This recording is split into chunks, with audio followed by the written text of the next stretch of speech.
You won't believe what happened when the HOA tried to raise my fees for too many cars. Little did they know, I own the entire neighborhood. Welcome to Tales Kingdom. Before we start, make sure to hit the like button and subscribe so we can keep bringing you more amazing stories like this. Now let's get started. The trouble started when the Homeowners Association, HOA, issued a formal letter stating that my property was in violation of neighborhood rules due to having too many cars parked outside.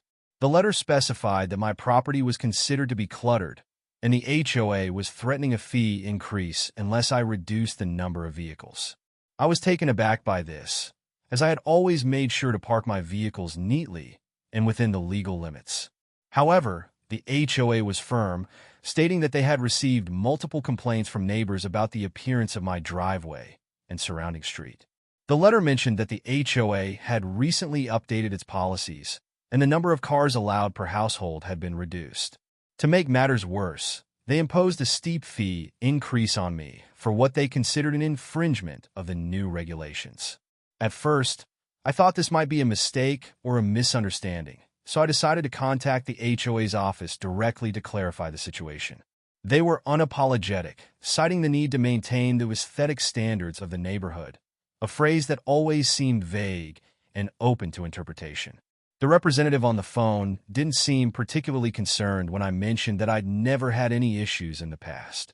I explained that I was not violating any legal parking rules, nor was I blocking any driveways or creating an inconvenience for anyone, but they remained firm on their stance. Frustrated, I decided to ask for specific details on why my property was being targeted, considering many other homes in the neighborhood had just as many cars, if not more. But they wouldn't provide any concrete reasons, instead repeating that my property was in violation of HOA standards. What really irritated me was how quickly they moved to raise my fees without offering a solution or even an explanation that made sense. I realized that this situation wasn't just about parking. It felt more personal, as though they were picking on me for reasons I couldn't yet understand. That's when I decided I needed to take a deeper look at the HOA itself and its leadership. I wanted to know exactly who was behind this policy change and why they were targeting my household specifically. The more I thought about it, the angrier I became.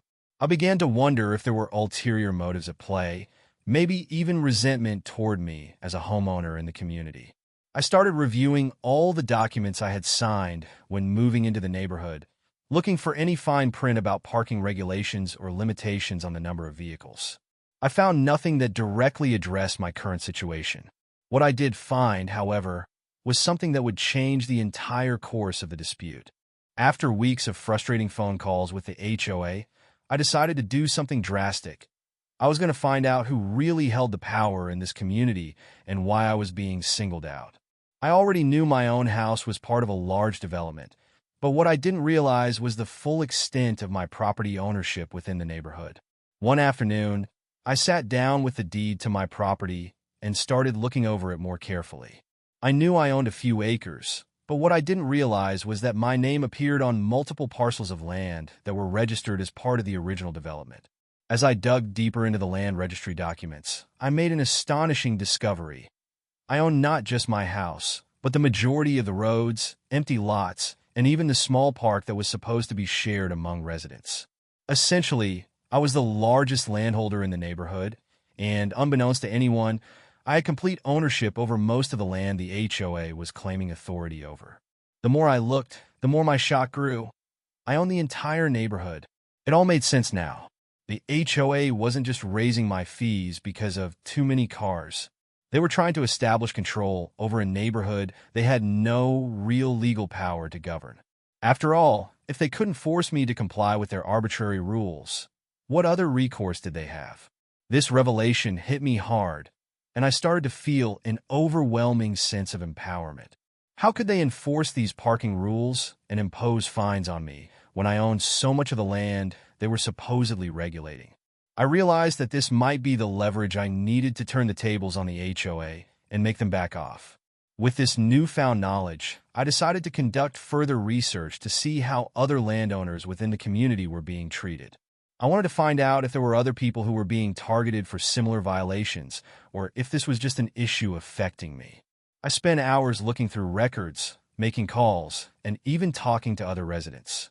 Surprisingly, I discovered that many of my neighbors had no idea about the ownership structure of the development. Most of them assumed the HOA controlled the entire neighborhood, and they followed the rules without questioning them. But as it turned out, only a few of us had any real stake in the land. Many of my neighbors didn't even know that they were living on land that I technically owned. A sense of disbelief washed over me. How could an HOA, a small organization, get away with controlling so many people without them knowing the truth? I also started to realize that I wasn't the only one who felt the HOA's policies were unfair or unreasonable. Several of my neighbors, while not directly affected by the car parking issue, had similar grievances. Some felt that the HOA was too strict about landscaping, others felt the fees were absurd, and a few were upset about how arbitrary the rules seemed. It became clear to me that many people were living under the false impression that the HOA had ultimate authority, and they had no idea about the underlying structure that allowed the HOA to function the way it did. Armed with this knowledge, I decided it was time to confront the HOA with the truth. I began planning a strategy to meet with the board members and present my findings, not only to challenge the unfair fee increase, but also to expose the true ownership structure of the neighborhood. I felt ready to fight back, knowing I had the upper hand. With the knowledge of my ownership in hand, I knew it was time to make my move. I sent a formal letter to the HOA board, requesting a meeting to discuss the fee increase and their reasoning behind it. I made sure to include details about the ownership structure of the neighborhood, highlighting the fact that I owned the majority of the land, including the streets and common areas. I was calm, direct, and professional in my tone, but I made it clear that I was no longer willing to accept their arbitrary authority over my property. The response I received was swift, but it wasn't what I expected. The HOA board invited me to a meeting, but the tone of their reply suggested they were trying to dismiss me, maybe hoping I was bluffing or that I didn't have solid evidence. They insisted that the meeting would be to discuss concerns, but I had a feeling they were already preparing to argue against my claims. When the day of the meeting arrived, I walked into the HOA's office, prepared for a battle. The room was filled with board members, all sitting at a long table. I could tell they weren't expecting me to know as much as I did. They were polite at first, but I could see the tension in their eyes as I laid out the facts about my ownership of the land and the absurdity of their actions regarding the parking fee increase. I brought a copy of the deed, maps, and other official documents to show them the full extent of my ownership. As I explained how I owned the roads, the park, and various lots, the board members seemed stunned. It was clear they hadn't anticipated a homeowner like me, someone with the power to challenge their authority in such a direct way. For a moment, there was a stunned silence in the room. I could see some of the board members exchanging uncomfortable glances, as if they were unsure how to respond. It was at that moment that I realized just how much leverage I now had. I wasn't just a regular homeowner caught in their system. I was a major stakeholder, one whose control over the land they could no longer ignore. I then asked them one simple question. How exactly are you planning to enforce these parking rules when you have no legal authority over the property? At first, they tried to deflect. They made vague statements about upholding community standards and maintaining the neighborhood's appearance. But I pressed them further, demanding concrete evidence of their legal right to impose such rules on my land. Slowly, their facade began to crack. One of the board members, who had been particularly vocal in their initial letters, admitted they had never actually reviewed the ownership documents in detail. They had assumed that, as the HOA, they had the right to make decisions for everyone in the neighborhood without question. This moment was a breakthrough, and I knew I had them on the ropes. I made it clear that, as the primary landowner, I could challenge their decisions legally if necessary. I also pointed out that the arbitrary enforcement of rules had led to tensions within the community and that it was time to revisit the HOA's role and authority. By the end of the meeting, the board was noticeably more hesitant. They realized that their power over me and over the neighborhood was not as secure as they had thought. In the days that followed, I received a letter from the HOA informing me that the fee increase had been rescinded and they would be re-evaluating their policies going forward. More importantly, They acknowledged my ownership of the land and agreed to discuss new terms for how the HOA could function in a way that respected property rights. The entire situation was a complete turnaround. Not only had I managed to avoid the fee increase, but I had also exposed the flaws in the HOA's authority and made it clear that I wasn't someone they could push around.